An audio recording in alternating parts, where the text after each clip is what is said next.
Hey, my name is Demi and welcome back to my channel. This is a channel where you make money out from your passion and create the life that you really love. Today, I'm going to share to you a lot of tips and tricks on how to get your YouTube channel going.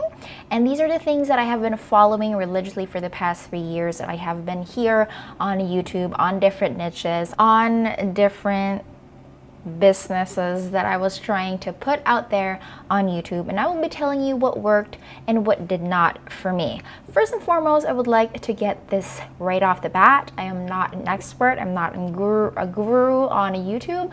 I am just sharing you things that I know and the things that have worked for me so far. So a little bit of introduction about myself. I'm Demi. I'm a creative entrepreneur. I have been working for clients all around the globe, not only in my very own country, which is the Philippines. I just turned 23 3 days ago, I think. And I have been producing a lot of videos here on YouTube for the past 3 years on different niches, on different businesses, trying to get the YouTube thing going. And it is just this year that I have realized what YouTube really was about, the algorithm, the video production per se, the thumbnails, description, all those kinds of things. I tried to study them religiously this year, and I am planning to be more consistent in publishing my videos and really putting up the YouTube game on the next year. So let us start with the first thing that I would like to tell you, which is dominating one platform.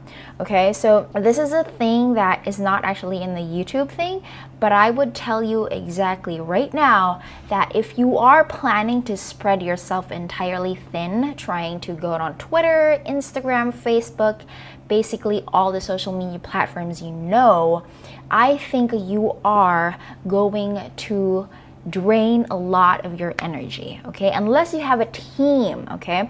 Unless you have a team that is working for you 24/7, making sure that you have things published on Pinterest, Facebook, Instagram, YouTube, then that might work well for you. But if you are a solopreneur and you are planning to just dominate every platform just because a lot of people have been telling you, or a lot of gurus out there have been telling you, to have to publish a lot of content in all these social media platforms, then you might be doing it the wrong way, or you might be going to drain your energy, okay? Now, the reason why I want to emphasize that you just need to dominate one platform is because it's the only platform that you have to focus in. If you have realized exactly the power of a certain platform, then there is a huge possibility that you're going to really dominate and master the algorithm of that platform, how that platform works.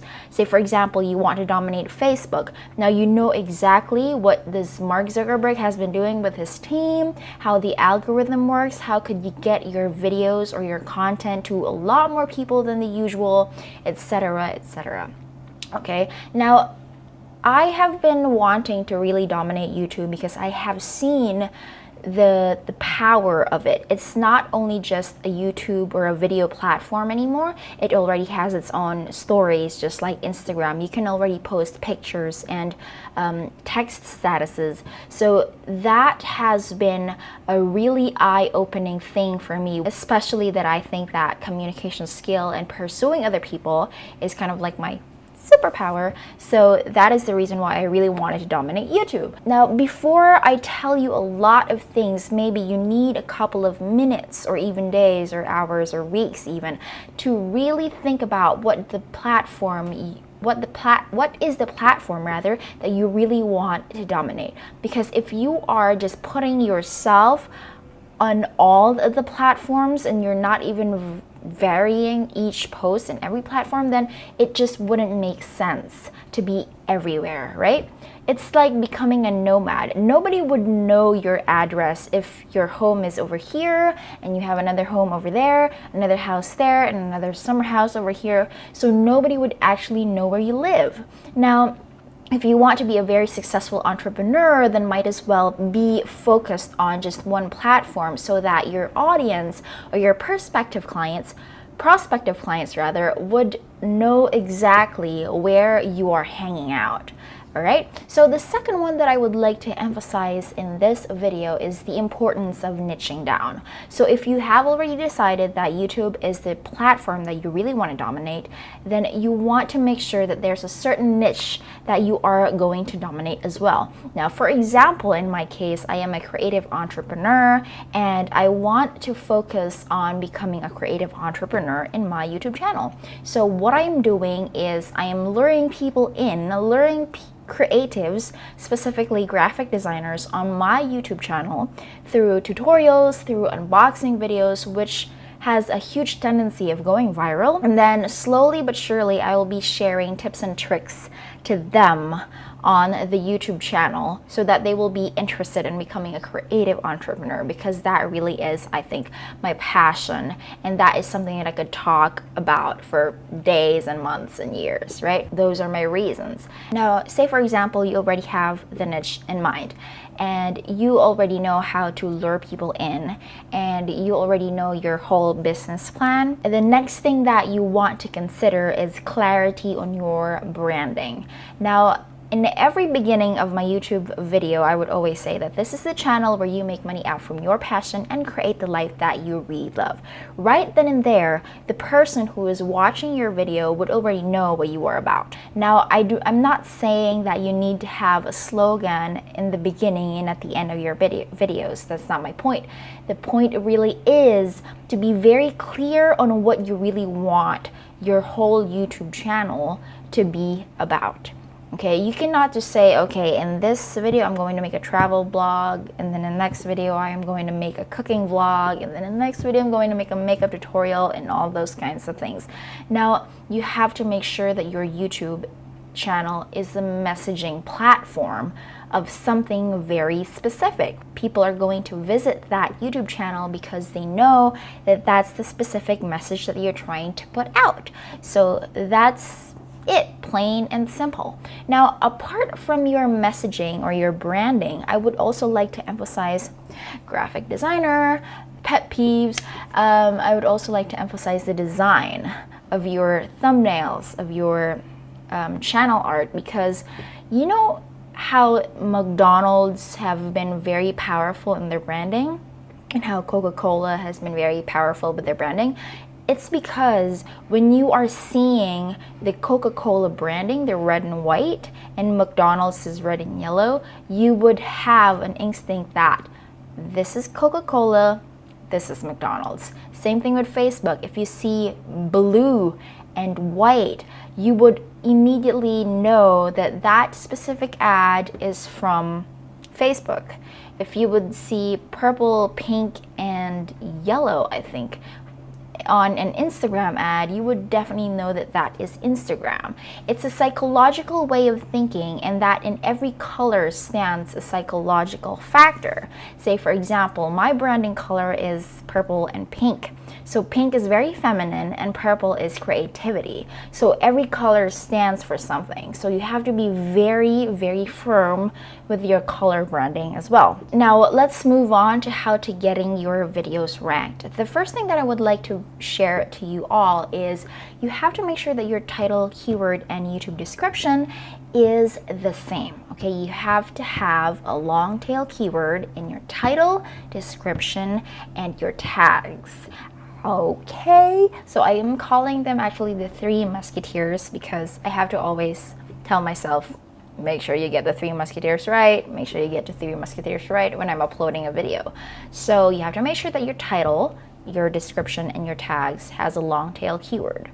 Enter only 5 tags. I would say that all the time because you don't want YouTube to get confused on which tag you are trying to rank for, okay? So say for example, I'm going to show you my screen right now. Hi, Ty Lopez.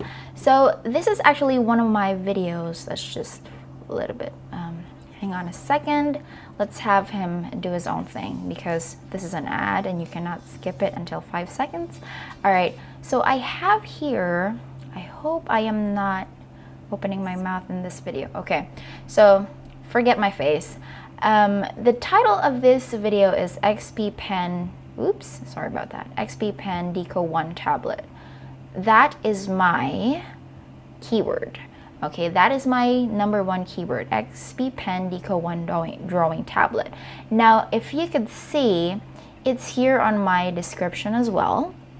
And if you go to my Creator Studio, if you're going to try to edit this video, the tag XP Pen Deco 1 drawing tablet is also there. Another one is unboxing and honest review is another keyword. So I also have it here on my description. Okay, so those are the things that you have to consider when you are trying to rank for a YouTube video.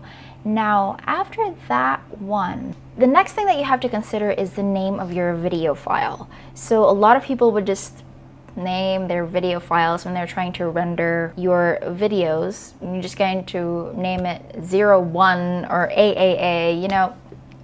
I know, I'm guilty about that as well. But if you're going to upload a certain video on YouTube, make sure that whatever title you're planning to give that video, make sure that that is the name of your video file as well. Because when you upload that, YouTube will automatically copy the name of your video file and make it a title. So YouTube is very sensitive about the title. And it has been proven and tested again and again that the name of your video file will always help you rank on your YouTube videos, okay? So the next one is links on your description. The more links you put on your description, the lesser the chance of your video going to get ranked. Because like any other social media platform, YouTube would want you to stay on YouTube, okay? They don't want you going anywhere else because they want you to spend more time in their platform. Slim and simple. That's what they want you to do. So the lesser links you put on your description, the higher the chances you are going to get to rank in your YouTube video. The next one is the comments and likes. The more comments and likes you're getting in your YouTube video, the more possibility that your YouTube video is going to get ranked. Because that only means that's telling YouTube that this video is high quality, that this video has gained the traction of the audience. Okay, so as much as possible, you want to reply on your YouTube comments, you want to like your very own video, so on and so forth. Okay, the next one is your traffic sources. I'm going to share to you my screen right now, and we're going to go to my Creator Studio, and we're going to analyze my very own analytics. All right, so in the analytics section, let's go to traffic sources. Okay, there are a lot of types of traffic sources, and you want the colored ones, the first 5 ones, to be YouTube search, channel pages, browse features, external, and suggested videos. So I kind of hit the 5 ones right there and there. But the first one that you have to consider is YouTube search.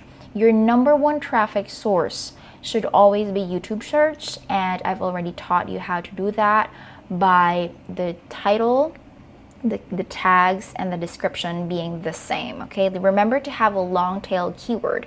That means a keyword that consists of 3 or more words. All right, so we also have here channel pages, browse features, external, and suggested videos.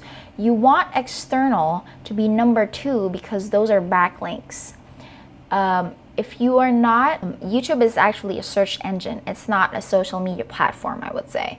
And you want a lot of backlinks to link to your YouTube channel because that would also tell the YouTube algorithm that that is a high quality video. So you want YouTube search, external, suggested videos. That means you are keeping the YouTube audience to just inside YouTube. Okay, so more so or more likely you want them to stay on your channel, right? So you would have a lot more ad revenue. But the best way to do this is to create a playlist of a lot of things. Okay, so say for example you want to create a playlist about YouTube tips and tricks, so make sure it's all in one playlist, and then tutorials all in one playlist. So that's how you're going to do it to keep the suggested videos here on your top 5 traffic sources. Browse features are the traffic from the homepage.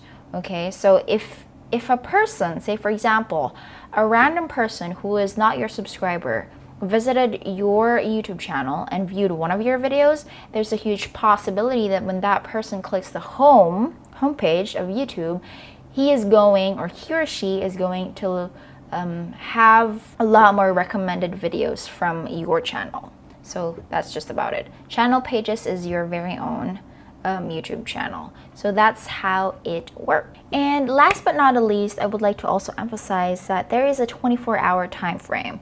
I learned this from Sunny Lenarduzzi, who is like the YouTube expert of the YouTube, and she said that in 24 hours you have to share your video as much as you can in any social media platform that you can, because that is the total time where YouTube is taking a closer look of your video. So once you click upload, you uploaded it, you published it, there's a 24-hour time frame that you need to consider. Share the video as much as you can, and it will help your video get or gain more likes and followers, and you get more subscribers, right? So that is all. If you have any other questions, just type them in the comment section. I'll be there watching you, and I'll be answering your questions if there's any. Again, I am not an expert, I'm not a guru. This is just something that I have been doing for the past 3 years and has been working well for me ever since. So if you have questions, let me know in the comment section. I'll be there to answer it, and I'll see you in the next one.